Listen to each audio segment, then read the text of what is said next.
प्रदेश में कटौती की मार झेल रहे लोगों के लिए कुछ राहत की खबर है। नए साल के पहले सप्ताह तक राजस्थान में बिजली उत्पादन में करीब 1100 मेगावाट की बढ़ोतरी होगी। राजस्थान विद्युत उत्पादन निगम प्रशासन इसके लिए युद्ध स्तर पर तैयारियों में जुटा हुआ है। निगम सीएमडी आर.के. शर्मा का दावा है कि सूरतगढ़ थर्मल की 660 मेगावाट और 250 मेगावाट की बिजली यूनिट से 31 दिसंबर तक उत्पादन शुरू हो जाएगा, जबकि कोटा थर्मल के 195 मेगावाट के पावर प्लांट से 10 जनवरी तक बिजली मिलने लगेगी। फिलहाल उत्पादन निगम की 23 यूनिट में से सिर्फ 4 यूनिट बंद है। बिजली संकट के लिए उत्पादन निगम को दोष देना बिल्कुल गलत है।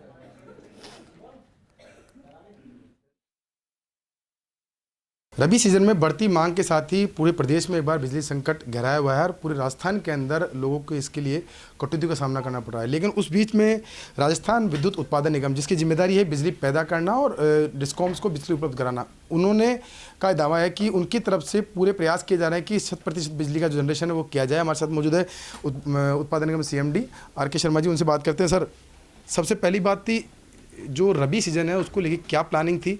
उत्पादन निगम ने क्या शेड्यूल दिया था डिस्कॉम्स को जनरेशन के लिए?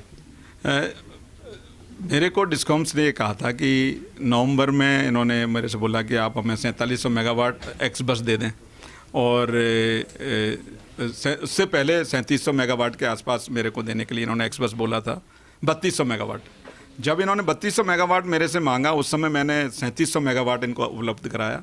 उसके बाद में इनको मैंने कमिट किया कि मैं आगे से जो है इसको नवंबर के बाद 1 दिसंबर से 4700 मेगावाट इनको उपलब्ध कराऊंगा। 1 या 2 दिन छोड़ दीजिए, अदरवाइज मैंने पूरे दिसंबर में इनको करीब 49 मेगावाट से ज़्यादा इनको बिजली उपलब्ध कराई है। सर, उत्पादन की बात करें तो पूरी मेंटेनेंस हम करते हैं, टाइम पे हर चीज़ करते हैं, लेकिन सुपर क्रिटिकल जैसी इकाइयाँ एकदम बंद हो रही, उत्पादन बंद हो रहा है, जिसकी वजह से कुछ हालत बिगड़ते हैं। दूसरी बात कि उनको लाने में टाइम तो नहीं लग रहा, लेकिन ऐसी दिक्कत क्यों आ रही है इस तरह से? कुछ कहीं ना कहीं वर्कमैनशिप की भी बात है, कुछ काम BHEL ने कुछ अधूरे छोड़े हुए हैं, कुछ डिजाइन्स की भी कहीं हमें कुछ प्रॉब्लम्स फील हो रही हैं। तो धीरे धीरे हमारी टेक्निकल टीम उन चीज़ों को एक एक करके जो है कैसे हम रेक्टिफाई कर सकते हैं उसमें लगी हुई है। और 7 नंबर तो अभी काफ़ी स्टेबल हो गई है comparatively. Super critical unit number 7 Suratgarh की देखें, 8 नंबर में अभी दिक्कतें आ रही हैं, उनको भी हम लगातार देख रहे हैं। और आज अभी मैं 23 यूनिट में से करीब 19 यूनिट मेरी अभी 6225 मेगावाट की ऑपरेटिव हैं, केवल 4 यूनिट बंद हैं। सर, 4 यूनिट हैं, उनमें से कितनी यूनिट हैं जो अपने अगले 10 दिन में आ पाएगी, ताकि जो पावर मैनेजमेंट है वो कम से कम काफ़ी हद तक ट्रैक पे आ सके? विकास, मैं 2 यूनिट तो आपको 31/12 से पहले उपलब्ध करा दूंगा, जिसमें 1 यूनिट तो है 250 मेगावाट की सूरतगढ़ की, और 250 मेगावाट के अलावा 1 यूनिट और थी मेरी जो मैं उपलब्ध करा रहा था, वो उसकी 660 वाली 660 जो मेरी सुपर क्रिटिकल यूनिट नंबर 7 जो बंद हुई है उसको भी 31/12 तक, और एक 250 मेगावाट आपकी जो है उसकी सूरतगढ़ O&M की, ये दोनों में 31/12 तक आपको जो है राज्य की जनता को उपलब्ध कराने का वादा करता है। थर्मल की भी यूनिट बंद है 195 मेगावाट की। कोटा थर्मल की यूनिट के बंद होने का कारण ये था कि उसमें हमें शटडाउन बहुत लंबे समय से नहीं मिल पाया था, 1-1.5 साल होने को आ गया था, और उसमें बहुत ज़्यादा लॉसेज हो रहे थे और टेक्निकली कोई बड़ी प्रॉब्लम क्रिएट होती, उससे पहले हमने उसको मेंटेनेंस में लेकर के उसको ठीक करना जरूरी समझा, और वो भी हम आपको 10 जनवरी तक उपलब्ध करा देंगे आपके बनाए। कोयले की कंडीशन क्या है? क्योंकि इस वक्त प्लांट चलाने की बात आप कर रहे हैं, दावे कर रहे हैं, लेकिन अभी कोयले की उपलब्धता 2 से 3 दिन का उपलब्ध है।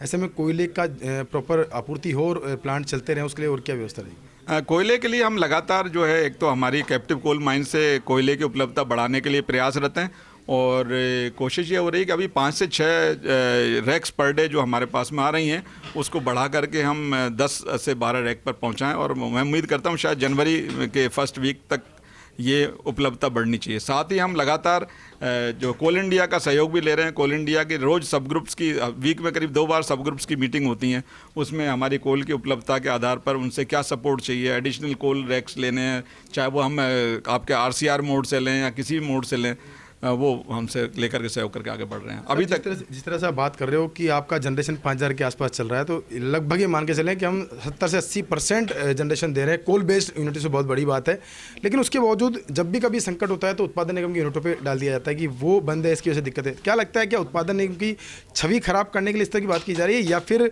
कोई ऐसा है कि आपका पावर मैनेजमेंट प्रॉपर नहीं हो पा रहा इसलिए उत्पादन निगम पर चीज़ डाली जा रही है? नहीं, मैं ये तो नहीं कहूँगा कि कोई छवि खराब करने के लिए कर रहा है। हमारा मानना तो ये कि अगर हमारी यूनिट बंद हो रही है तो हमारी प्राइम रेस्पॉन्सिबिलिटी है उसको जल्दी से जल्दी उपलब्ध कराया जाए। रही बात इसकी कि उस समय हमारे कहाँ से, क्योंकि होता क्या है कि ऊर्जा विकास को देखना है कि बिजली की उपलब्धता में कमी हुई है तो उसको कैसे मैनेज करना है, तो वो लोग अपना उनका मैनेजमेंट है कहाँ से उस डेफिसिट को कैसे पूरा करेंगे, उन्होंने एक्सचेंज से कितनी बिजली लेनी है, बाहर से पावर बैंकिंग के थ्रू कितनी ले रहे हैं, या उसी समय अगर कोई प्राइवेट जो हमारा शेयर है और जगह से अगर वो बंद हो जाता है उधर, उस समय हमारे उत्पादन निगम की कोई यूनिट चली गई तो ओवरऑल इम्पैक्ट जब आता है तो तकलीफ बढ़ जाती है। कब तक माने सर कि जनवरी के पहले वीक तक आप तीनों यूनिटें दे पाएंगे?